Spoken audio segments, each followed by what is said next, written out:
Georgetown. I'm Beverly Enos, and you're watching Spotlight Georgetown.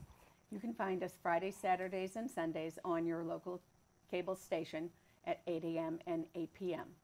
If you'd like to come down and learn how to run the cameras or be part of the interview, if you'd like to sit in a hot seat, I would love to know about you, and we'll make sure that you come for an interview. Now, today we're talking to Superintendent Carol Jacobs, and we're talking about all the new things that are going to be happening when the school year starts, and some of the things that have been happening, and what's going on. Good morning, Carol. Good morning, Beverly. Thank you for having me. Oh, well, thank you for coming. I know, every year I look forward to this, Yes. so this is great. This is always the before school starts It is. September interview. It is. Now, before we start, Yep. when you first started here, you were not living anywhere near the area. You Correct. Were from, I live in Western Mass. Right. Yeah. I have a home in Turners Falls, Massachusetts, where my husband lives. And you still have that home. Your husband I do still have lives that there. home. He still lives there. He's a teacher at Greenfield High School, has been there for a long time, you know, close to retirement, but he loves his work. So he really, every year we talk about it, and he says, oh, one more year. So, And yeah. your son has since graduated from high school. Yeah, all of my sons are out of school now. Okay, that was part of the issue as well. Yeah, it was. Yeah, Brendan, our youngest, was still in high school. He was a junior in high school. So it's been 12 years. This is my 12th year, the start of my 12th year. So that was going to be the next question. Perfect. 12 years. So all of my sons. Matt is 35. Andrew is 33. He got married last September, so I have a daughter-in-law. Oh. And then my son Brendan is just turned 28 a couple weeks ago, and I have two granddogs. Two granddogs. Two granddogs. Yeah, that quite often happens before grandchildren. Yes, granddogs. Yeah, granddogs are much easier. They I'll call tell me, ya. Grammy. You know. Yeah. Now, are you enjoying the job now as much as you did then? Yes, I mean, I think it's obviously different. One of the nice things about the job now is that I have a lot of nice relationships with people. So things are not, I'm not, you know, earning my stripes, so to speak. You know, I have a lot of great people in town that I work with. My staff, you know, knows me very well. You know, I can see the progress that we've made. You know, I get to work with great school committees. Our school committees don't turn over that often. Right. So we have the luxury of, you know, knowing how we work together. And we always have something new that we're working on. But at the same time, we really need to continue to work on the things that we've been working on, because it does take a long time to implement some things.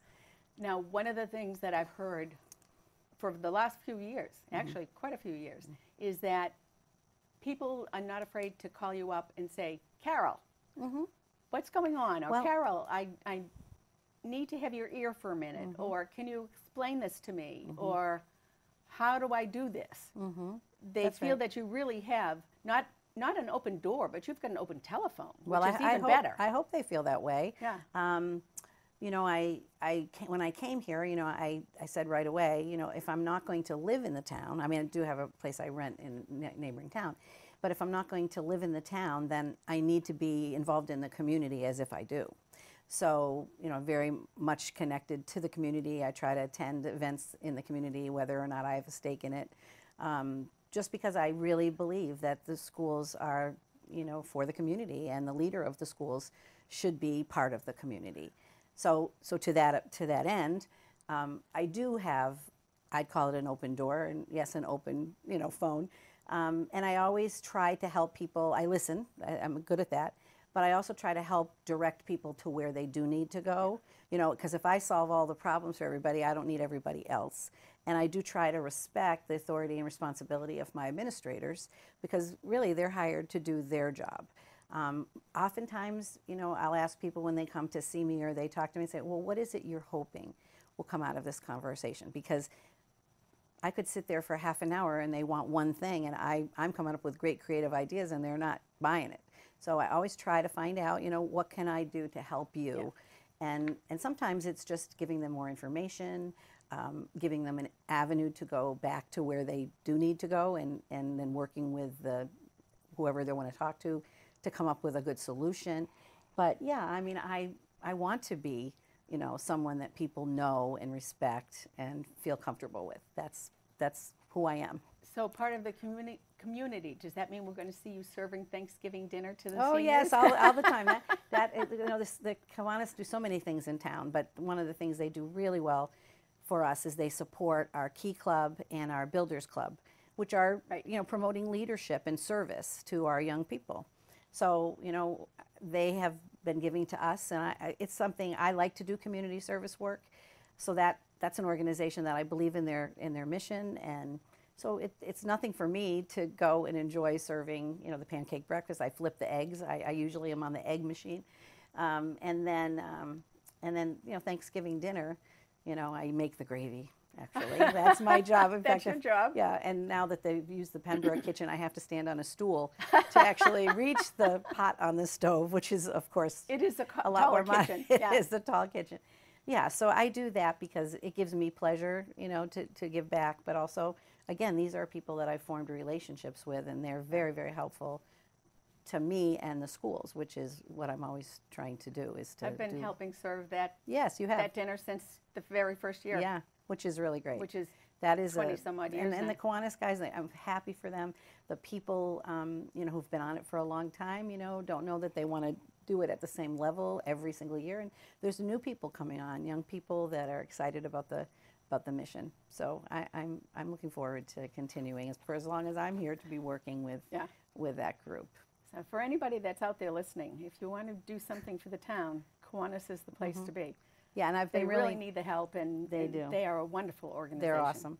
And I mean, I really have been enjoying doing things with the senior center, having the senior center, so close to Pearlie, and having the chance to work with Colleen, the director, who's always trying to figure out with me some nice intergenerational, like there's flowering clubs, and we had some students from the high school that donated time to help the seniors that need it work with their iPhones and their devices, Okay. because kids know that inside and out, and Oh, so good. we had. Maybe I'll come to you about that. Yeah, there's a lot of things that we can do, and I'm sure we're going to talk a little bit about plans for maybe a youth center, so Colleen actually came last night, thinking about ways that we might be able to connect seniors with students and what they're interested in. So it's about partnerships. It's about building connections.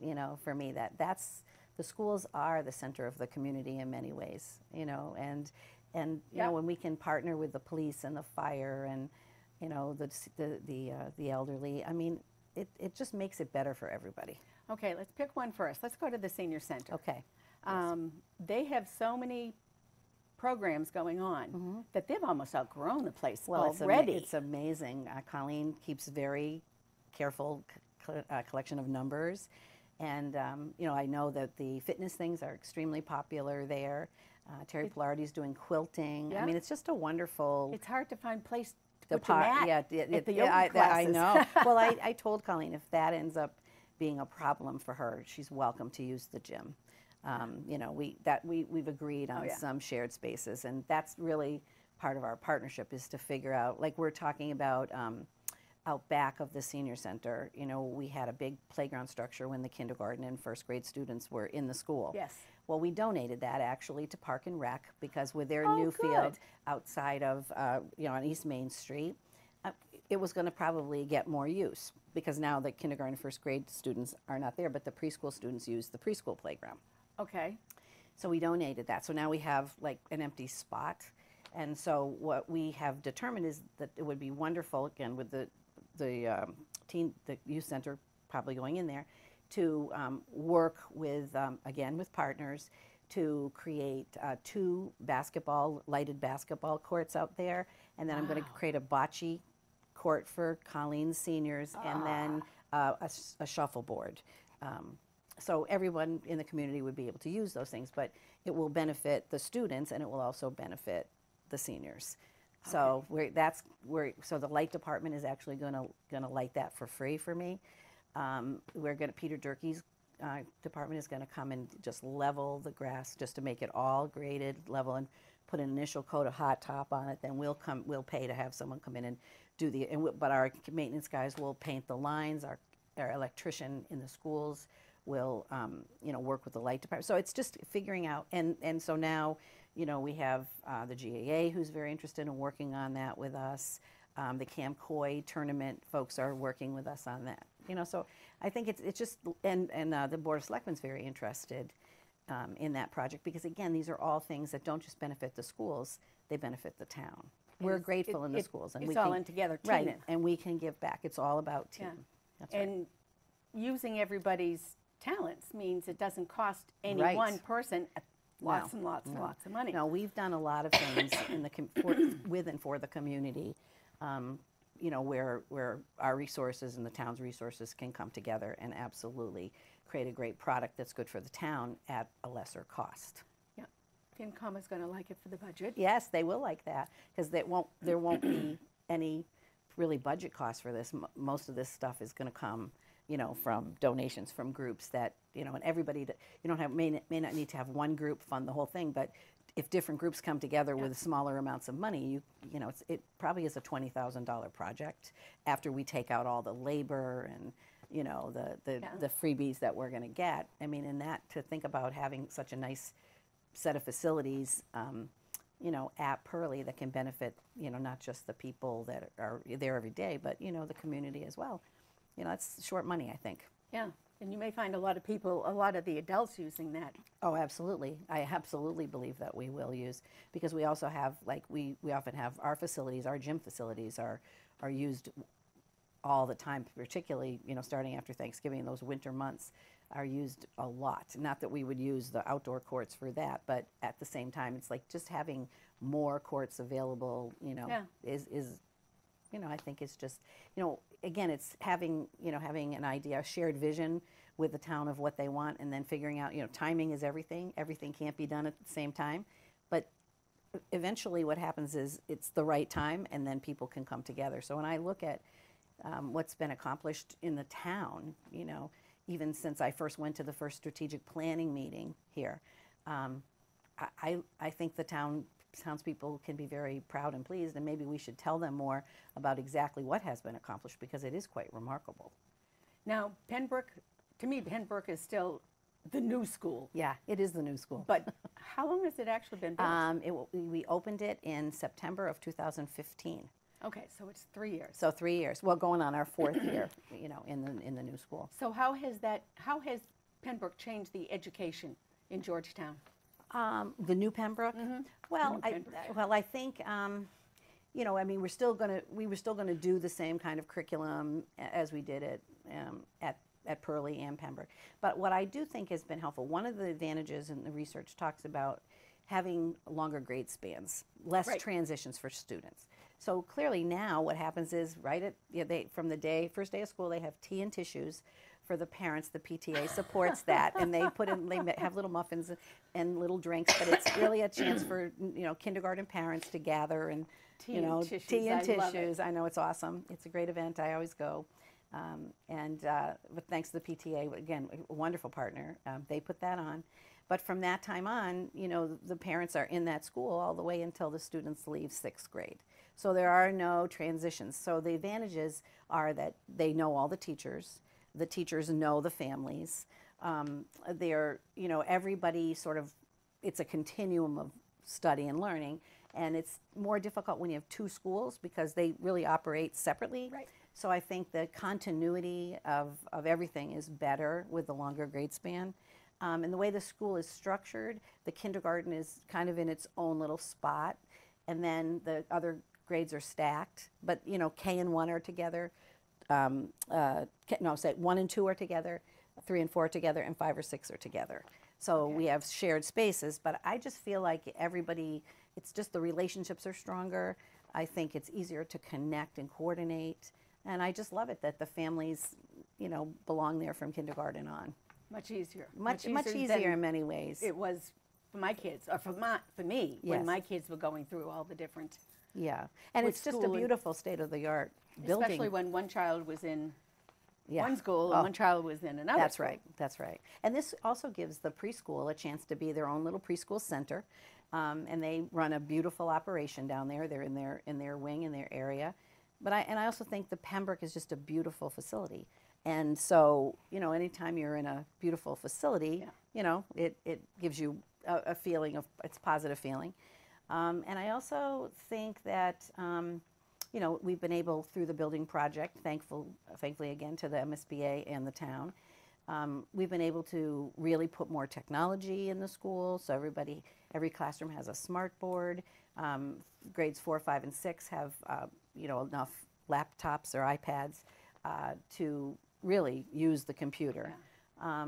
And so I think it's just, we have a maker space now there, which if you ever want to go, it's so much fun. But it's really critical thinking, innovation, creativity. There are robots there. But there's also, Terry Pillardi donated some sewing machines for us, so kids are learning to sew. It's a creative space, which nowadays, you know, we're hearing in the workforce that those are the kinds of skills that the graduates entering the workforce are needing. Right. Right. So, you know, it's 21st century learning. I teach my Japanese embroidery at senior Yes. centers, and Yeah. I was talking to a couple that are in my classes, and I said something about a smart board, and they said, "What's that? Don't they use blackboards?" No. And I said, Whiteboards. "No, they use whiteboards and smart boards. They don't use blackboards and erasers."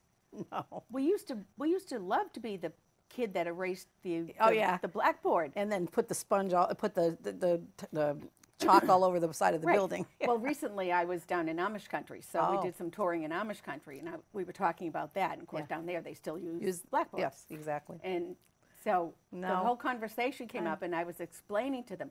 I said, think about it like when you watch television, and they're doing the weather, Yeah. and they push the little button, and all of a sudden everything changes. And right.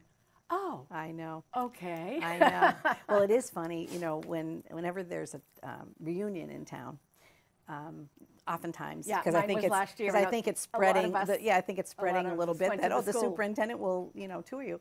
So yeah, so that's been fun. I think I've done 4 or 5 of those since I've Yeah, a lot of my been class here. went last year. And yeah, and it's wonderful. But they are. What I love about it is they always tell me the stories of, well, that was the principal's office. You didn't want to go there, or you know, I had 7th grade science here, and Yep. they're all surprised that the stage isn't still where we have the library. You Right. know, and so it's always interesting to me to, Yeah. you know, hear their memories and to see how I only excited went they get. to a couple of years of high school here. We moved when I was a junior. And to me, when I walk in to the high school, it's still like, oh, Yeah. am I in trouble?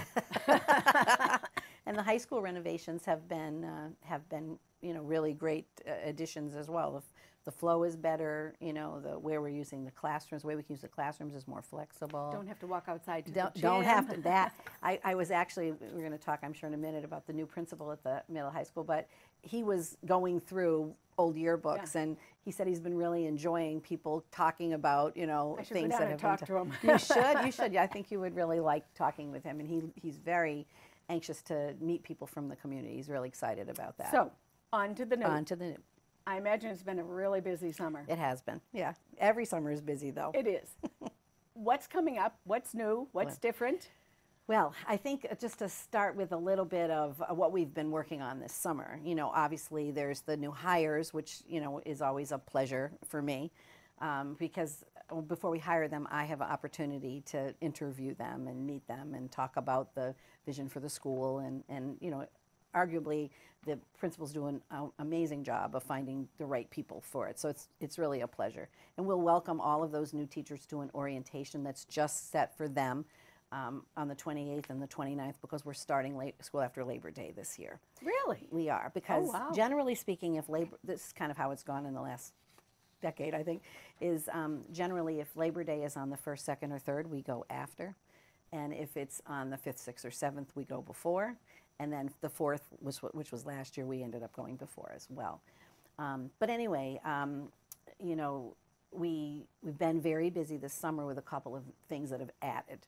Last year, we really did a careful audit in February with the public safety officials, Mike Anderson, the director of buildings and grounds, our financial people, and Mike Farrell of the safety, because as you know, the world is changing, and unfortunately, with every situation that comes along, gives us the opportunity to pause and say, okay, could that happen here? Right. And you know, we no longer live in a world where we can say it can never happen here. We always have to, safety's number one. And so we always have to, be as current as we can with our safety and be aware of it. And thankfully, again, we have wonderful relationships with all of the people who care about safety and want very much to make sure the schools are 100%, safe as they can be. So last year, I told you in February, we did this audit, and we came up with some things that really concerned us, particularly in two areas. One is we didn't feel like the entrances to the buildings were as safe as they should be and could be, and we're always worried about when kids are in classrooms. How can we make sure that locking the door may just not be enough? So those were the two areas we really focused on, and we came up with a safety action plan, which we shared with the community. And we actually set up a community safety task force. So there's about 20 people, parents, law enforcement, fire, our internal staff that are working with me on developing an emergency management protocol that we can post for the community, including a communications plan. How would you be notified? And we're also doing a threat classification. So if it's a level 1 threat, these are the kinds of things we would fall into that category, all the way to a level 4 threat. So that's in the works. In fact, I have a meeting next week with that team. But central to that action plan was a plan to make the entrances safer. So if you were to go to the high school today and you were to walk in, as you remember, usually you can walk up toward the office, or you can just walk straight to the auditorium and cafeteria. You will not be able to do that anymore. So you come into the foyer, and what is in front of you now is a wall, the ceiling wall, and 3 doors. One of which is fobbed, so you'll get buzzed in, or the teachers can use their fob. The other 2 doors are just locked. Right? So if you came in during the school day, you will buzz yourself in. They will ask you, who are you and what's your business, not just buzz you in the door. You cannot go anywhere but the office because there's walls on both sides now. So if you wanted to go to the cafeteria, you'd go up to the office. If you remember, that was all a wide open space. Right. It is no longer a wide open space. It's a very nice wall with 2 large windows that the staff is behind. So, they just come and they talk to you. But they're safe. It's hurricane strength glass. So if there was somebody who was there to do harm, there's also panic buttons installed, so they could, if they ever feel uneasy or insecure, they can push the panic button, which alerts a number of people. So you would go to the office and you'd say, I want to go to the cafeteria. We purchased thanks to the town, again, they give us some money to do all of this. Well, some of it, not all of it. But there's actually a machine at all the schools that you give your license. They put your license in, and they generate a badge with your picture on it. Okay. So if you don't have a badge, somebody's going to ask you to go to the office. So everybody needs to bring a photo ID. You need to bring a photo ID. And then what happens is it also runs it through a sex offender registry. Mm-hmm. It's not a quarry, but it runs it through a sex offenders registry. And it alerts if there's somebody, and we have a protocol for who will address or deal with that. If you want to go into the school, let's say you want to go to guidance, so now you're at the office. In front of you, again, is a wall. Now, this wall does not go to the ceiling because we don't want to interfere with the sprinkler system, because there was never a wall there. It wasn't designed for a wall. Right. So we have to ensure that we've accounted for that. But there's a wall, again, with 2 locked doors and a fob door. So you would you would go through, and then when you came out, you would basically sign out. But the people that are in the school can always get out because there are pushes on the other side. Yeah. So you just can't get in without going through the protocol. And we also have a full-time SRO. That was something, again, the town supported the chiefs and my request. So we have a SRO at explain an SRO for people that are not connected with schools. I know, I forget. We all have our alphabet soup. It's a school resource officer who is actually employed by the police department, but they work full-time in the schools. So we have Officer Laura Britton, who's at the middle high school, and we have Officer Henry Osefsky, who's at Pembroke. Laura also covers Pearly, and then if they're out, they just cover for each Yep. other. But you know, it's proactive, right? I don't want people to think that there's, you know, crime in the schools or anything like that. That's not the intention of a school resource officer. It's really to build positive relationships with students. Our officers do teach. You know, they'll provide cyber bullying training or whatever the schools need. Actually, they teach youth in the law. It's actually a course at the middle high school. But Yeah. you know, it's all very proactive. One of the senior centers that I teach at has one. And Yes. as Oh, they do. resource officer. Yeah, yeah. That's there all day, every day for the seniors to come in and talk to and Right. talk about issues that they're having at home with family and Yes. things like that, because quite often there's Things going on. bullying at Yeah, home yeah. or restraining orders or, Yeah. or questions So or they're medications. they're a or- wonderful addition, Beverly. I know there were some questions. Yep. People said, oh, "How do we really need them?" But I can assure you Yeah. that we really do, and I know the chief keeps careful records. Now, how is this going to affect things like concerts, town meeting? Mm-hmm. How are people, large groups of people, going to get in for those types of Right. things? Well, we can lock down the rest of the facility, right? I mean, we'll probably, in that situation, and we'll have to talk to the town about that, you know, because I think to have everybody put their license in when you're looking Yeah. at hundreds of people. But I think if we'll lock the cafeteria, we'll lock the academic wings, and, you know, so everybody will just be able to come in as they normally do, because Okay. usually there's an officer there, Okay. right? You know, Yes, yeah. we do have an officer. We have the same dilemma when we're doing things like, you know, An art show. celebration of growth or Right. art show or a big concert.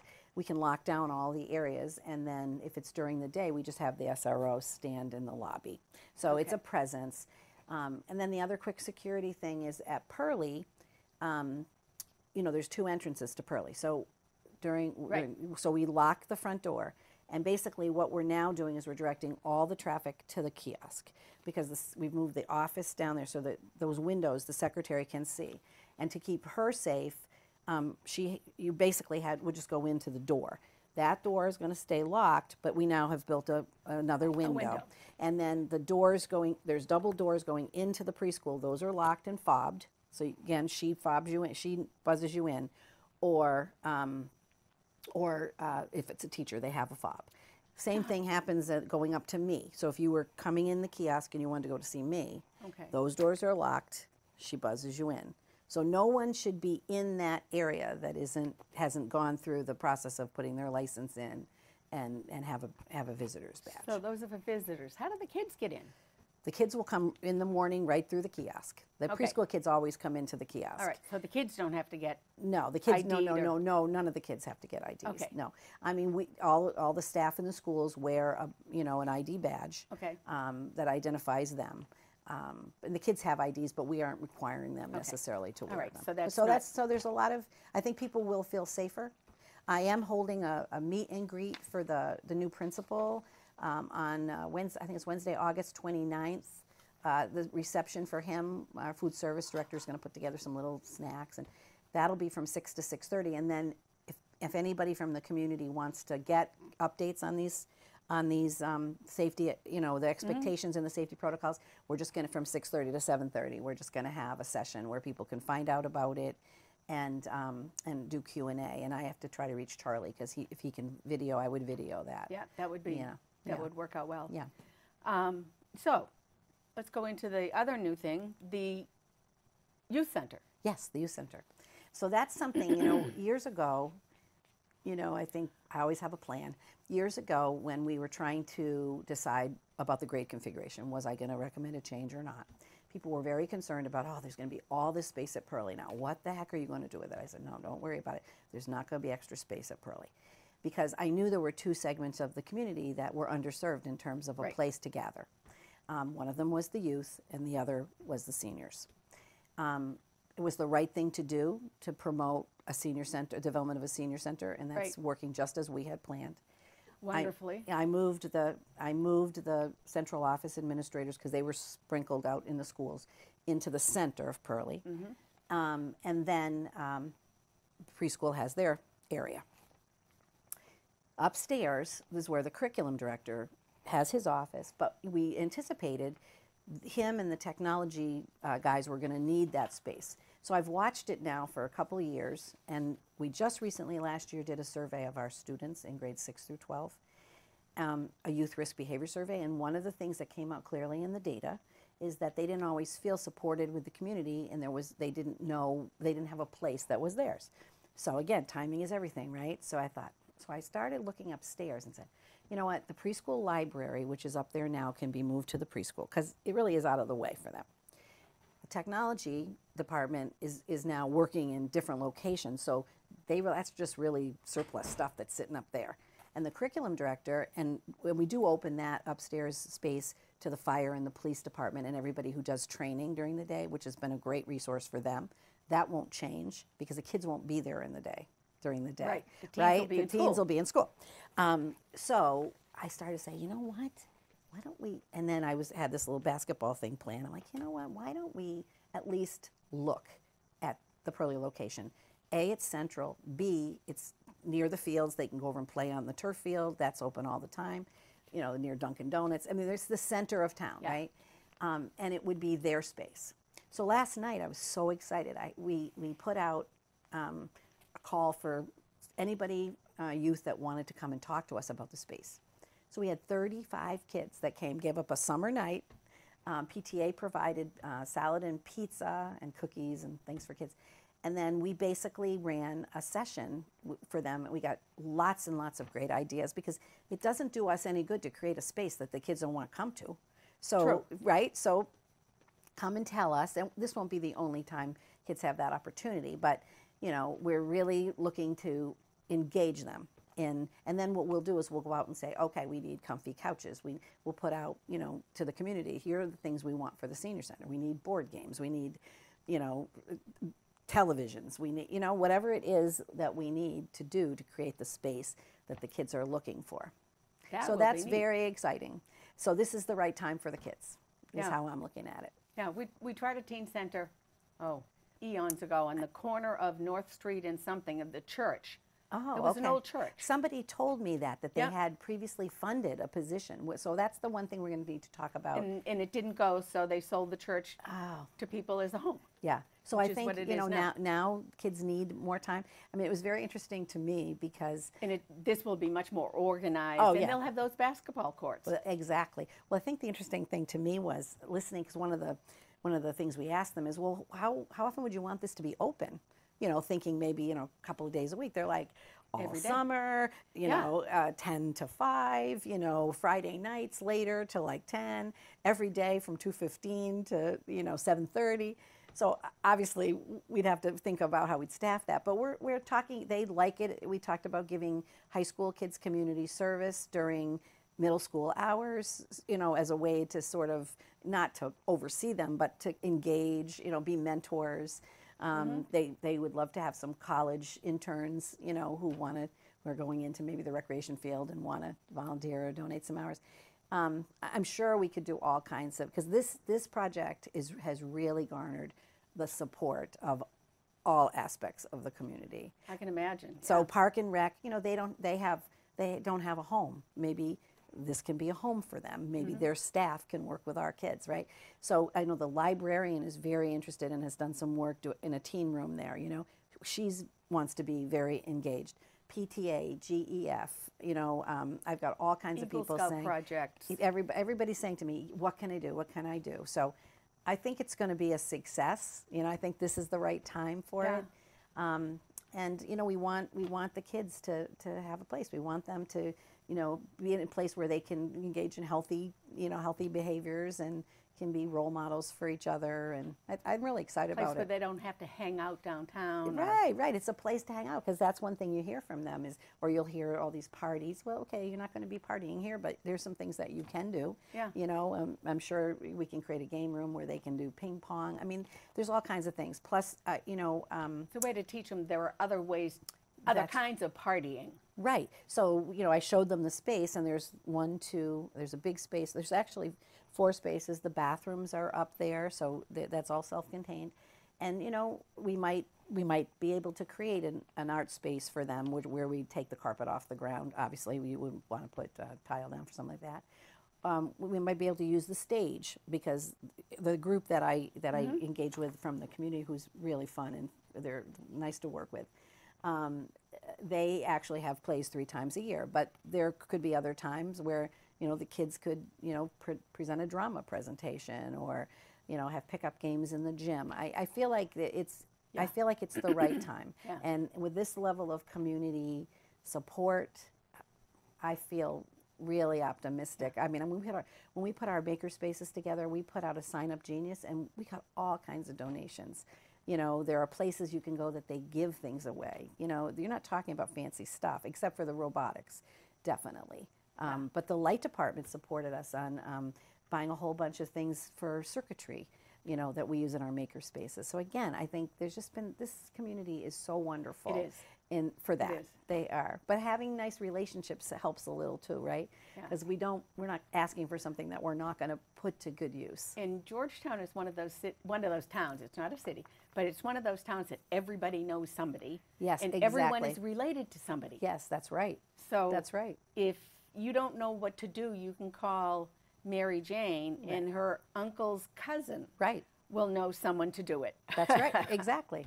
Exactly. And you know, all you have nowadays with social media, you know, there are goods and bads of that, obviously, but you know, getting the word out, you know, and It's it pretty really easy in it Georgetown. really, yeah. And the Record, it does I think, you know, they look at my blog, so if there's something interesting on that, they go and write a story. So I really feel like the schools are well promoted in this town, and you know, and basically, you know, that's how we've gotten so much done with, you know, as much money as we're given, right? Yeah. We work Go with, down to Crosby's and talk to 3 people. The town knows. yeah, no, exactly. People used to say that about Theo's. They say, go to Theo's and you'll have breakfast and lunch there, and you know, you'll And strike up everybody a knows. conversation and everybody will know. Yeah, Village, same way. Everybody is the same way.